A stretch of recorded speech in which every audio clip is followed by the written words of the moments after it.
Hello दोस्तों, स्वागत है आपका हमारे चैनल पर। आज की कहानी है एक बेटी का संघर्ष पार्ट 2। अगर पार्ट 1 नहीं देखा है तो इसी वीडियो के डिस्क्रिप्शन बॉक्स में पार्ट 1 का लिंक दिया गया है, जाकर जरूर देखें और हमारे चैनल को सब्सक्राइब करें।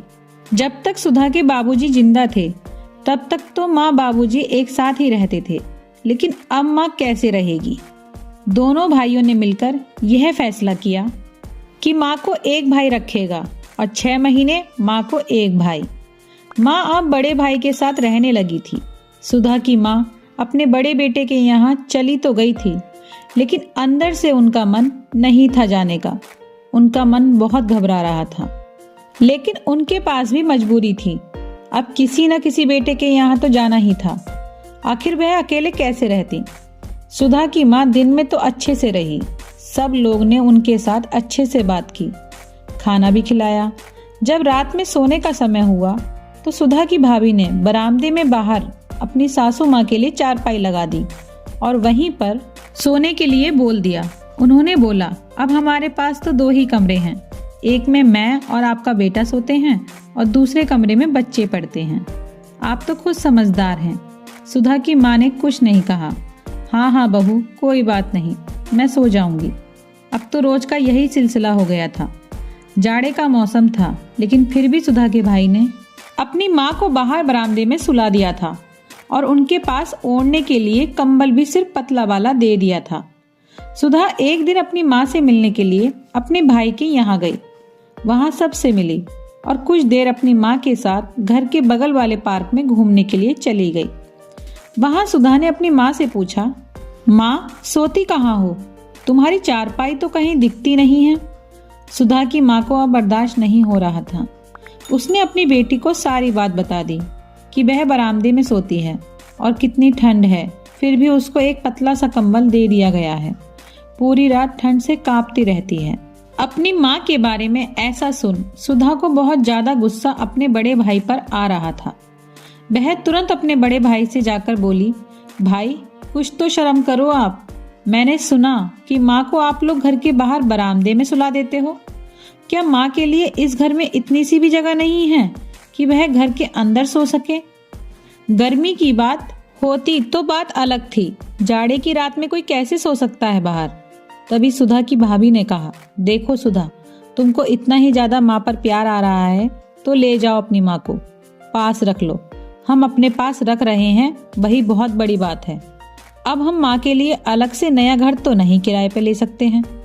तुमको तो पता ही है कि 2 कमरे हैं, एक में मैं और तुम्हारे भैया सोते हैं और एक में बच्चे। सुधा ने कहा, भाभी अगर माँ बच्चों के साथ सो जाएगी तो कोई पहाड़ नहीं टूट जाएगा। वैसे भी रात को पढ़ाई तो करते नहीं हैं। सुधा को बड़े भाई चुपचाप सुनते रहे, उन्होंने कुछ नहीं किया। सुधा की भाभी ने कहा, अगर तुम्हें ज्यादा तकलीफ है तो छोटे भाई को बोल दो, वह अपने पास रख ले या तुम अपने साथ ले जाओ। सुधा ने तुरंत अपने छोटे भाई को फोन लगाया और माँ के बारे में बताया और उसे अपने साथ रखने के लिए कहा। उसके छोटे भाई ने कहा, देखो सुधा, तुम इस पचड़े में ना ही पड़ो तो अच्छा है, ये हमारी जिम्मेदारी है। बड़े भैया जब 6 महीना रख लेंगे तो मैं अपने पास बुला लूंगा। टेंशन लेने वाली कोई बात नहीं है। जितना प्यार तुम करती हो उतना ही प्यार हम करते हैं, आखिर हमारी भी वह माँ है। सुधा ने छोटे भाई से कहा, देख लिया भैया कितना प्यार माँ से करते हो। सुधा भी बेचारी क्या करती, ससुराल में अपने साथ ले नहीं जा सकती थी क्योंकि वह अकेले नहीं रहती। पति, बच्चे, सास ससुर और नंद सब थे। सुधा की माँ ने तो सुधा से कहा, बेटी तू मुझे अपने पुराने घर में ही रहने दे, आखिर वहाँ ताला ही तो बंद रहता है। सुधा ने कहा, नहीं माँ, तुम अकेले वहाँ कैसे रहोगी? तुम कुछ फिक्र ना करो, मैं कुछ ना कुछ जुगाड़ करती हूँ। सुधा अपने ससुराल आ गई। रात में वह सोई हुई थी तो अपने पति से अपनी माँ की हालत के बारे में बात की। सुधा के पति अरुण ने उल्टा सुधा को ही समझाया कि तुम अपने मायके में कुछ ज्यादा ही इंटरेस्ट ले रही हो। तुम अपने ससुराल पर ध्यान दो, अपने बच्चों पर ध्यान दो। तुम्हारे भाई, आखिर वह भी उनके बच्चे हैं, उनको भी उतना ही ख्याल है अपनी माँ का जितना तुम्हारा। सुधा ने कुछ नहीं बोला और चुप हो गई। वह समझ गई थी कोई भी उसका साथ देने वाला नहीं है। बार बार उसके मन में यह ख्याल आता था, उसने नौकरी छोड़कर इस जीवन की सबसे बड़ी गलती की है। आज उसके हाथ में पैसे होते तो किसी के आगे हाथ फैलाने की जरूरत नहीं थी और उससे अपनी माँ की सहायता भी कर सकती थी। सुधा के बड़े भाई का घर उसके ससुराल से मात्र 1 किलोमीटर की दूरी पर था, तो सुधा 2-3 दिन पर अपने माँ से मिलने चली जाती थी और अपने यहाँ से अच्छा खाना बनाकर अपने माँ के लिए ले जाती थी, क्योंकि उसको पता था उसकी माँ को उस घर में जो बचा खुचा खाना होता है वही खाने को मिलता है। सुधा के ससुराल में सुधा की ननद को यह बात पता चल गई थी कि सुधा अपनी माँ के लिए यहाँ से खाना बनाकर ले जाती है। उसने अपनी माँ से कह दिया कि भाभी यहाँ से खाना बनाकर अपनी माँ के लिए ले जाती हैं। फिर क्या था, शाम को अरुण जैसे ही नौकरी करके घर आया, सास ने अरुण के कान में यह बात डाल दी, बहू को यहाँ की चिंता कम और अपनी माई की चिंता ज्यादा है। उसका सारा ध्यान तो वहीं लगा रहता है, हमें तो कुछ भी खाना बनाकर खिला देती है और अपनी माँ के लिए अच्छा अच्छा खाना बनाकर ले जाती है। अरुण उस दिन वैसे भी टेंशन में था। ऑफिस में कुछ कहा सुनी हो गई थी और घर आया तो यह सब बात सुनी, तो अपनी पत्नी से कहा, तुम अपने मायके के हर मामले में टांग मत अड़ाओ और यह हमारा घर है, कोई धर्मशाला नहीं है जहाँ जिसको मर्जी ले जाकर खाना खिलाती हो, कोई लंगर नहीं चल रहा है। सुधा ने अपने पति से कहा, क्या हो गया है अरुण?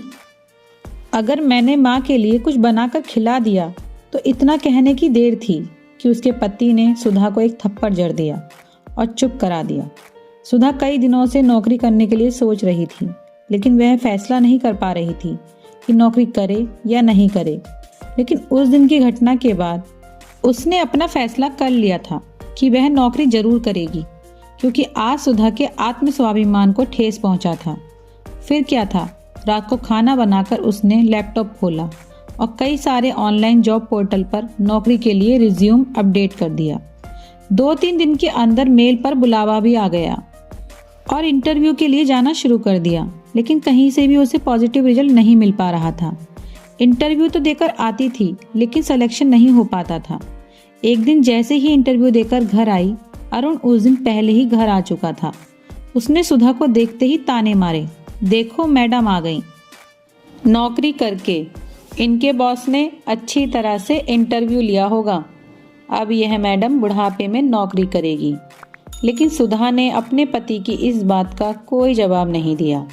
उसने अपना इंटरव्यू देना जारी रखा। आखिर में एक स्कूल में उसे हिंदी पढ़ाने का ऑफर मिल गया। सैलरी ज़्यादा तो नहीं थी, लेकिन उसने वह ऑफर स्वीकार कर लिया। अब अगले दिन से वह स्कूल में पढ़ाने जाने लगी। वैसे तो उसका मनपसंद विषय विज्ञान था, लेकिन उसने पैसे के कारण हिंदी पढ़ाना भी स्वीकार कर लिया था। कैसे भी करके 15-20 दिन तो वह पढ़ाने गई। लेकिन एक दिन अरुण शराब पीकर आया हुआ था और उसने सुधा से कहा, अगर तुम्हें इस घर में रहना है तो जॉब नहीं करना है, क्योंकि लोग मजाक उड़ा रहे हैं। अरुण की बीवी 5,000 की जॉब करती है और मुझे यह कतई पसंद नहीं है कि तुम जॉब करो। अगर तुम जॉब करना चाहती हो तो तुम इस घर में नहीं रहोगी, जहां मर्जी रहो। अब सुधा किसी की बात में नहीं आने वाली थी। एक बार उसने अपने जीवन में गलती कर दी थी, दोबारा गलती नहीं करने वाली थी। जॉब को छोड़ना नहीं चाहती। उसने बोला, ठीक है अरुण, मैं बाहर कमरा लेकर रहूंगी। अगले दिन उसने 1,000 रुपये किराए पर एक कमरा ले लिया और वह अपनी माँ को भी अपने साथ रखने लगी। सुधा ने अपने बच्चों को कह दिया था कि वह अपने पापा के साथ ही रहें, क्योंकि उसकी कमाई अभी उतनी नहीं है कि वह अपने बच्चों के पढ़ाई का खर्चा निकाल सके। बच्चे 1 महीना तो अपनी माँ के बिना बाहर रह गए, लेकिन अगले महीने वह अपनी माँ के पास ही आ गए और बोले, हम आपके साथ ही रहेंगे, हमें नहीं जाना है प्राइवेट स्कूल में, हम जैसे भी आपके साथ ही रहेंगे। अब सुधा के पास 2 विकल्प थे, या तो अपने बच्चों की शिक्षा के कारण अपने ससुराल वाले घर में वापस लौट जाए, या तो अपने साथ रखे। लेकिन इस बार सुधा को अपने स्वाभिमान से समझौता करना पसंद नहीं था। उसने अपने बच्चों को अपने यहाँ ही रख लिया और सरकारी स्कूल में उनका कुछ दिनों बाद नामांकन करवा दिया। अरुण जब घर में आता तो पहले तो बच्चों के साथ टाइम पास कर लेता था, लेकिन अब उसके लिए यह घर सूना सूना लगने लगा। यहाँ तक कि सुधा के सास ससुर को भी सूना लगने लगा था बच्चों के बिना। सुधा को बिल्कुल भी अफसोस नहीं होता था अपने फैसले पर। ऐसा करके 1 साल से भी ज्यादा बीत गया। अगले साल ही अपने काम के बल पर स्कूल की प्रिंसिपल बन गई थी, क्योंकि जो पहले से प्रिंसिपल थी वह रिटायर हो चुकी थी और स्कूल के मैनेजमेंट ने स्कूल की प्रिंसिपल बनाने का मन बना लिया था। सुधा की तनख्वाह भी अब पहले से बढ़ गई थी। अब वह एक फ्लैट में रहने लगी थी। संडे का दिन था, तभी घर के आगे अचानक से गाड़ी की आवाज आई। सुधा ने बाहर देखा तो सुधा के पति अरुण, सास ससुर और नंद उसके घर में चले आ रहे थे। उसने दरवाजा खोला और सबको अंदर बुलाया। घर आते ही सबने सुधा से माफी मांगी और सबने सुधा को अपने ससुराल वापस आने के लिए कहा और बोला, बेटी तुम्हारे बिना वह घर सूना सूना लग रहा है। हमारे बच्चों के बिना तो बिल्कुल ही और सूना सूना लग रहा है। हमें पता चल गया है परिवार का मतलब। हम तुम्हें अपने साथ वापस ले जाना चाहते हैं। सभी ने सुधा से माफी मांगी, लेकिन सुधा ने साफ इनकार कर दिया कि मैं वापस नहीं जा सकती हूँ, क्योंकि मैं माँ को अब अकेले नहीं छोड़ सकती। तभी सुधा के ससुर जी ने कहा, हम समधन जी को अकेले कहाँ छोड़ रहे हैं। समधन जी अब हमारे साथ ही चलेंगी और हमारे साथ ही हमारे घर पर रहेंगी। सुधा की सास ने भी कहा, हाँ तुम्हारे ससुर जी सही कह रहे हैं। आज से समधन जी हमारी बहन हुई और एक बहन क्या एक बहन को अपने साथ नहीं रख सकती है। अगले दिन ही उस घर को खाली करके सुधा अपने ससुराल अपनी माँ के साथ वापस लौट आई थी और सभी खुशी खुशी साथ में रहने लगे। दोस्तों, आपको ये कहानी कैसी लगी कमेंट्स करके जरूर बताएं और अगर कहानी पसंद आए तो इसे लाइक करें, शेयर करें और हमारे चैनल को सब्सक्राइब जरूर करें। Thanks for watching.